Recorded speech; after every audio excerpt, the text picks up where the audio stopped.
Hey, real quick, before we get started, CityCast Philly is getting ready for something big, our 1-year anniversary. Join us on Wednesday, August 30th at 6 p.m. at the Indy Hall Clubhouse in Northern Liberties. We're going to tape an episode of the show, then have some drinks and refreshments for you, and it's all free. Head to the link in our show notes or visit tinyurl.com/CC Philly to RSVP. Okay, here's the show.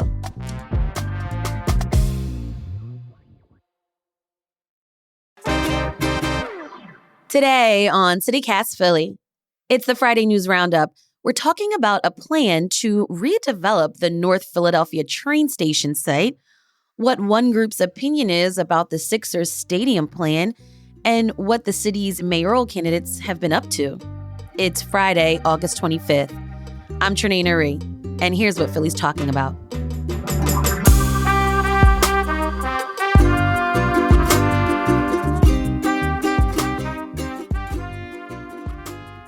Joining me this week is Paul Schwedelson, commercial real estate reporter at the Philadelphia Business Journal, and Sean Walsh, City Hall reporter for the Philadelphia Inquirer. Thanks for joining me this week on CityCast Philly. Thanks for having us. Thanks for having us. Great. Before we get into the news of the week, I want to have a little fun. Earlier this week, it was announced that Corpolee's tomato pie chip won the Hers Flavored by Philly contest, and it was up against two other really top contender flavors, a roast pork sandwich chip inspired by South Philly's John's roast pork and a Korean barbecue wing chip from Mike's Barbecue down in South Philly. Have any of you tried any of these chips? Yes, I actually tried all three. Oh, okay. Do you agree with the tomato pie chip winning? I think my favorite was the Korean barbecue chip because it tasted most similar to a potato chip I was used to having in the past. Okay. Sean, did you try any of these chips? I only tried the tomato pie chip, and I thought it tasted a little bit weird, so I'm not sure about the selection. Okay. Now, for y'all, like, since you eat chips, I eat chips. I actually agree with you, Paul. I liked the Korean barbecue. That was the only one I tried. What makes a good chip? Ooh, I don't know. You gotta ask the professionals on that one. I guess it just if it tastes good, but I always like sour cream and onion. I guess I'm pretty basic in that sense.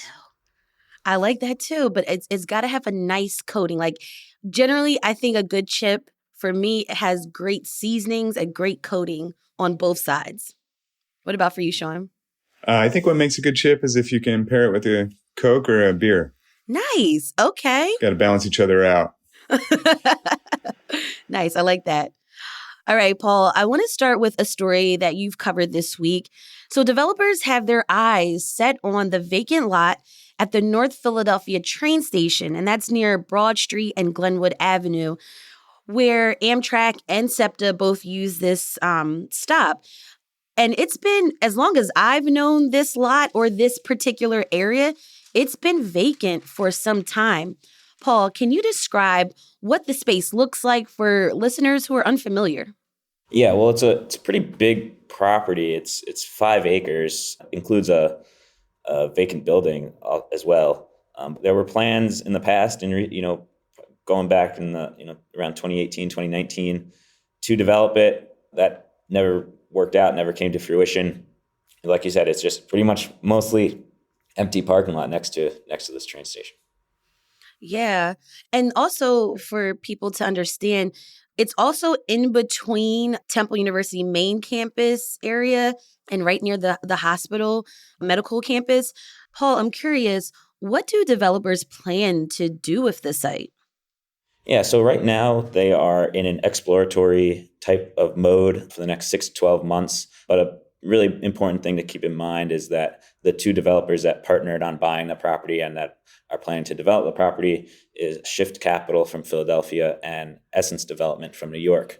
And they focus on building affordable housing and have a history of doing different types of mixed use, mixed income development. So right now they think that they have capacity probably to build about 2 million square feet on the property. And then what that will become is what they're trying to figure out now. They think it'll include some sort of mixed use, mixed income housing, commercial space, retail space, community space. There's all sorts of different possibilities.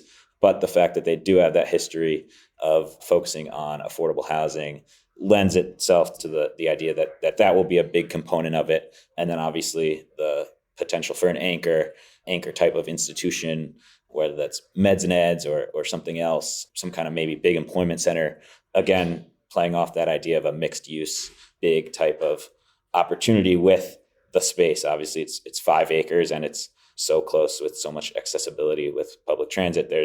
They think big. They think there's a big opportunity with that. Do they plan on talking with the community around this site to see what they want for this particular project? Yeah, they are really focused on spending the next 6 to 12 months doing that type of work. That's why they really don't have specific plans right now. It's not like they came out and said, we know exactly what it's going to be. This is our plan. They are really focused on trying to talk to those groups, take that feedback, see what might fit well, see what people want nearby and what people think could be a good addition to the neighborhood. That's really what they're spending the next several months working on.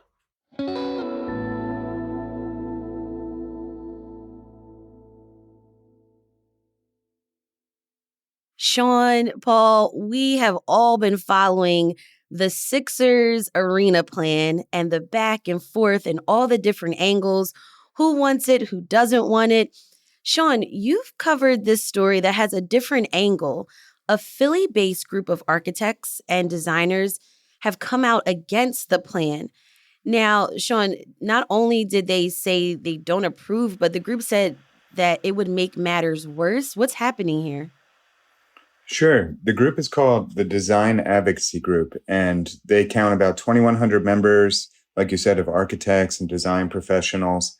And the reason I was interested in doing a story on their statement is they're kind of detached from the debate. You have folks like the unions who would benefit from the project, the Chinatown groups whose neighborhood can be impacted by the project. Obviously, the team will make money off the project. And those are all valid concerns. But this group is kind of, they're on the outside and they're evaluating it just from a design perspective and they don't have skin in the game. And so I thought doing a story on their perspective would be interesting. And what they're talking about when they say it's going to make matters worse, they're talking about the East Market Street corridor, which of course has struggled to redevelop over the last several decades, even while other parts of Center City have really blossomed. And the Sixers are framing this as a transformational opportunity for East Market. And the Design Advocacy Group said a stadium is not going to be the answer that is going to turn around East Market Street. Interesting. Now, along with the development at the North Philadelphia train station, with this Sixers plan, why is development or redevelopment so contentious in our city? Well, I guess I've only lived here full time since November, but Well, welcome to Philly. thank you. But my first thing is I think people in general, and specifically Philadelphians as well, are very apprehensive about change. Is probably my first inclination, and I don't think that's necessarily unique to Philadelphia. I think that's people in general. I think that's right. I think it's an issue everywhere.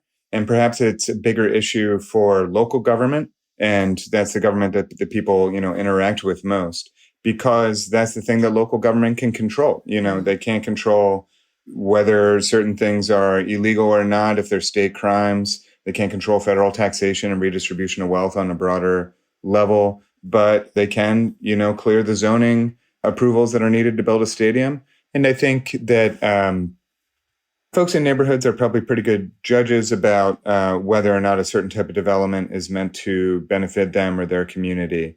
And I think a lot of these debates that become contentious center around people sensing that what's coming into their neighborhood is really not meant for them.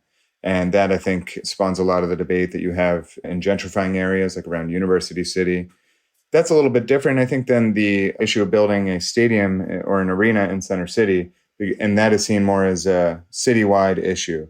And folks are weighing in from all sorts of different constituencies. Mm-hmm. Councilmanic prerogative, which is that tradition that gives Mark Squilla the ability to, wield outsized influence over this project because it's in his district. Even Squilla at the beginning of this said, I expect my colleagues on council to weigh in on this. This isn't just going to be me top down. So I think when it comes to the arena, you have more of a broader perspective that's being included. And before we head out into the weekend, I want to remind us that we're just a few months away from voting for the city's 100th mayor. This is historic in so many ways. Sean, this week you've been following local politics, and we've heard that Republican candidate David O has been asking Democratic candidate Sherelle Parker to schedule some televised debates so the two of them could talk about their platforms and their visions for the city. Parker has not yet agreed. Sean, it's still the summertime, though. Is this normal? Is this usual? I would say the current dynamic that's going on right now is very normal and very usual. We'll see what ends up happening. So right now you've got Parker. She won the Democratic nomination. The city has more than 7-1 Democrats to Republicans in terms of voter registration. So she's almost certainly, barring extremely unlikely events, going to be the next mayor. So her perspective is, let's just keep the train going down the tracks. We don't need any distractions. Gotcha. And it'll be fine for her. Okay. And then you have David O, who's got kind of nothing to lose. I think at one point he proposed 10 debates. That's a lot. Yeah, he's sort of shooting a shot. He's doing what he needs to do. For him, it's a win-win. He either gets a debate and has an opportunity to catch Sherelle in a bad moment, or he gets some headlines out of the fact that she refuses to debate him. So for him, it's all gravy. Whether that means that they will have one debate this fall, we'll see. Right now, Sherelle is not really saying no. She's just saying she'd prefer to talk directly to Philadelphia voters. Okay. So she's choosing her words carefully. It may end up being that they have one debate. We'll see. Has Parker said that she wants to do something else? Like you said, what does talking to voters mean? I think after Labor Day, you're going to see her campaign ramp up a little bit. I'm not sure if she's going to run TV ads, but it could be that. She certainly will have the money to do that. I'm sure she'll go to community events more frequently. She's making appearances here and there now, but mostly it's not big public events. And I wouldn't be surprised if she held a rally. She also has to build momentum for the beginning of her term, which starts in January. So she can use the end of the campaign here to get her vision out there, get voters and constituents ready for what she's hoping to accomplish next year. Okay. What have the candidates been up to this summer? Sure. Well, David O has been going around to community groups. He's trying to raise as much money as he can. He's campaigning. He's got to fight for every vote that he's going to get. And he's campaigning in a more traditional sense. Sherelle, after a really competitive Democratic primary, which ended in May, took some time off. Mm-hmm. She had a dental emergency issue she had to tend to. She went on vacation. And in recent weeks, she's been making the rounds with stakeholders and community groups from what we hear. She was down in Wildwood, right? Yes. Sherelle made an appearance at the Brady Bash in North Wildwood, which is a very funny event on Philadelphia's political calendar. It is hosted by Bob Brady, who is the longtime chair of the Democratic Party here in Philadelphia. And a lot of Philadelphia politicians go down to Wildwood in the summer. And so it just makes sense to have the party there for a lot of them. Sherelle made an appearance. She swept in, she swept out. She spoke for a couple minutes. She didn't really stick around and chat with everybody, but she thanked the party loyalists for supporting her in the campaign. Most ward leaders supported her, and she got out of there. Sean, what can voters expect this fall from both campaigns? I think you're going to see David O fighting and scrapping to get every vote he can. And I think you're going to see Sherelle talking very presidentially, if you will, like the leader. This is my vision. I think after Labor Day, you're going to see her campaign ramp up a little bit. I'm not sure if she's going to run TV ads, but it could be that. She certainly will have the money to do that. I'm sure she'll go to community events more frequently.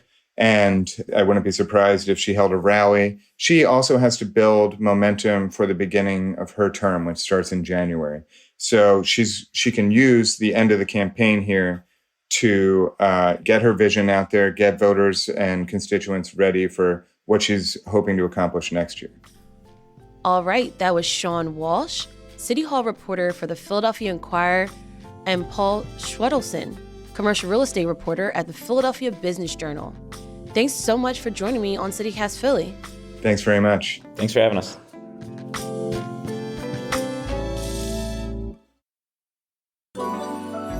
It's time for the tip of the week, where we share a life hack for living in Philly.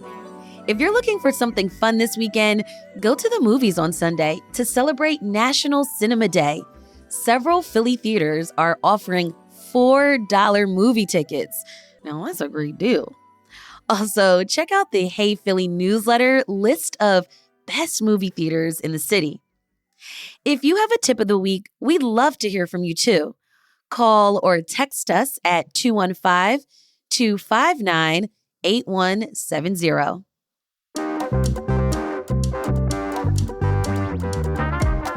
That's all for today here on CityCast Philly. Our lead producer is Laura Benchoff. Our producer is Abby Fritz. Our Hey Philly newsletter editor is Brittany Valentine. And our host is me, Trinae Nuri. Music is by Philly's own Interminable, with additional music from All the Kimonos and James Weldon. If you enjoyed this week of episodes, tell a friend, tell a neighbor, tell your coworker, rate the show, leave us a review, and subscribe to our morning newsletter, Hey Philly. We'll be back Monday morning with more news from around the city. Have a great weekend, y'all, and be safe. Bye.